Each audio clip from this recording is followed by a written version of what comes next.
Está bien. Bueno, hubo un día clave, ¿no? Un día que da para el debate historiográfico, el famoso día D. No estamos hablando del programa de la nata.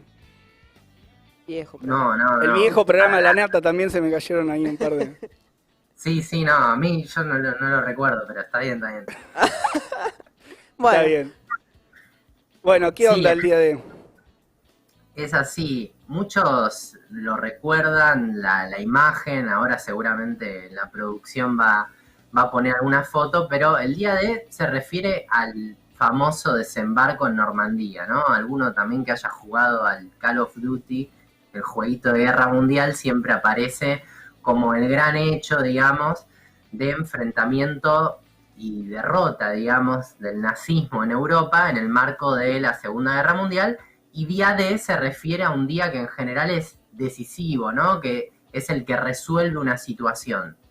Bueno, hoy me gustaría un poco desmitificar esa idea, pero para eso vamos a tener que reconstruir un poquito los hechos, ¿no? O sea, la Segunda Guerra Mundial, como saben, tiene múltiples causas. Hoy no vamos a poder hablar de todas ellas, pero podemos mencionar, ¿no? La crisis del 30, la búsqueda tanto por parte del imperialismo alemán como el yanqui de ocupar, digamos, el centro de la escena mundial y recuperarse, en el caso de Alemania, de la derrota que había sufrido durante la Primera Guerra Mundial.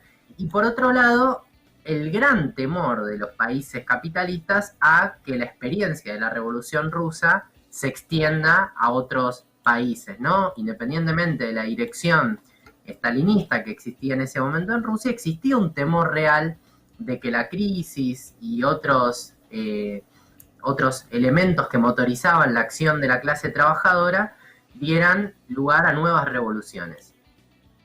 Entonces en el 39, la Alemania de Hitler, digo ya una Alemania controlada por el nazismo, inicia los acontecimientos bélicos invadiendo Polonia con la gran ayuda, digamos, de Stalin, que en ese momento pacta con Hitler en el llamado Pacto Molotov-Ribbentrop, con lo cual, durante los primeros años de la guerra, Alemania avanza bastante sin oposición, logra invadir Francia y dejarla fuera de combate, mantiene el pacto de neutralidad con Rusia, y Estados Unidos no participa activamente en la guerra hasta el año 41.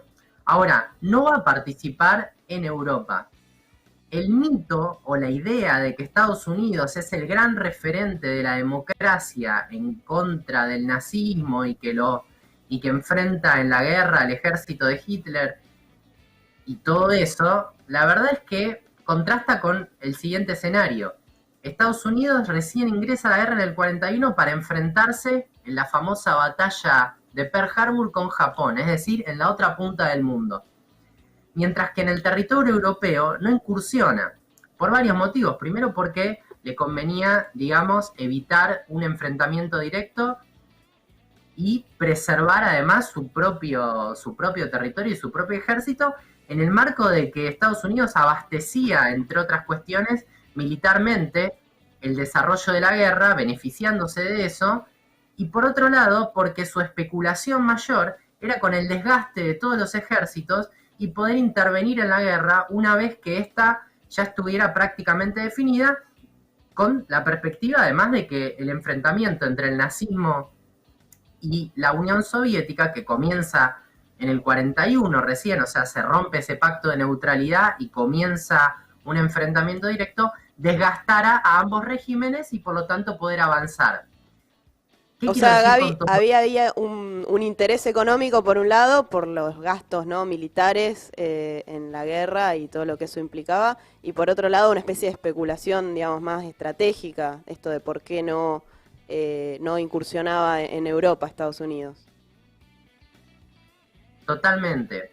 Con lo cual, lo que quiero decir con esto es lo siguiente. Estados Unidos, cuando planifica el desembarco en Normandía, esta fecha tomada míticamente como la fecha en la que se derrota el nazismo, etcétera, es la primera vez que Estados Unidos en realidad pisa el territorio europeo durante la guerra.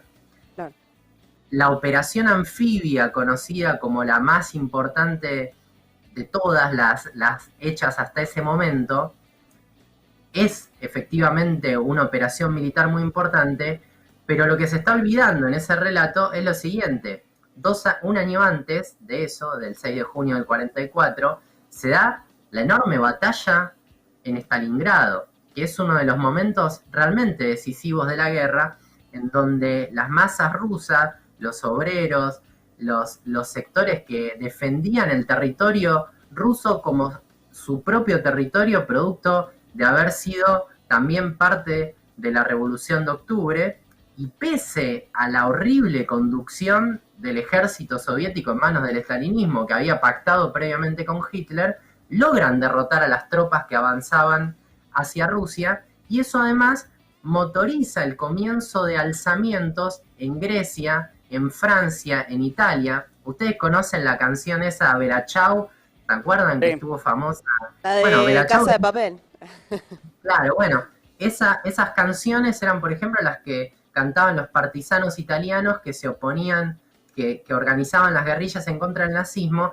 Todas esas oposiciones populares y guerrillas y digamos, y resistencias en los países ocupados por el nazismo y el fascismo fueron determinantes.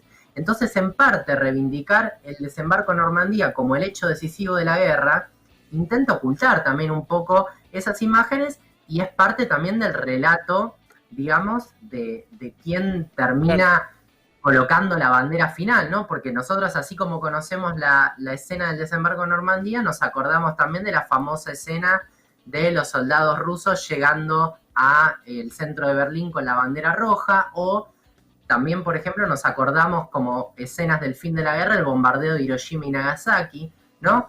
Bueno, Entonces, pero del día de, Piro, del día de, o sea, hay una cantidad de películas impresionantes. O sea, es una batería, digamos, de propaganda respecto de lo que significó ese día. Dentro de las más conocidas, no sé, me acuerdo Rescatando al Soldado Ryan, pero es una tras otra que ha metido Hollywood para destacar ese día como un día súper épico, donde el ejército norteamericano salvó al mundo del malo de Hitler. Totalmente, totalmente.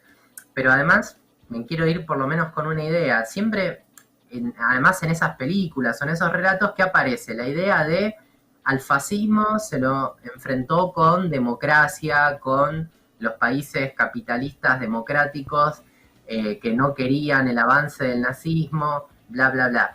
Entonces, digo, ¿cuál es en realidad lo que mejor contrasta con esa idea? Bueno, en definitiva, los intentos de posguerra, digamos, ya en la última parte de la guerra, digo, las bombas de Hiroshima y Nagasaki, los acuerdos de Yalta y Potsdam que concluyen, digamos, con la guerra, todo eso prefiguraba la perspectiva de que el triunfo de los aliados no iba a ser un apoyo a los movimientos de liberación que se estaban dando en Europa y también en las colonias. Por ejemplo, Argelia, la India, que eran países bajo dominación de los aliados democráticos, apoyan la pelea contra el nazismo, pero el fin de la guerra no implica su liberación nacional, por ejemplo. Siguen siendo países oprimidos incluso después del triunfo de los aliados. Entonces, digo, esta idea también oculta un poco la naturaleza imperialista, ¿no? La naturaleza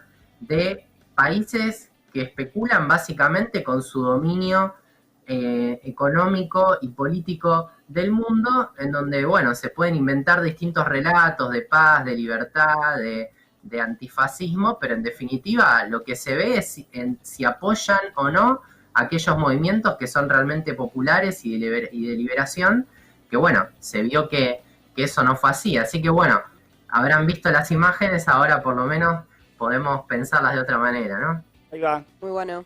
Un resumen de las implicancias y las interpretaciones sobre el día D de la mano de Gabriel Piro. Esperemos que pases un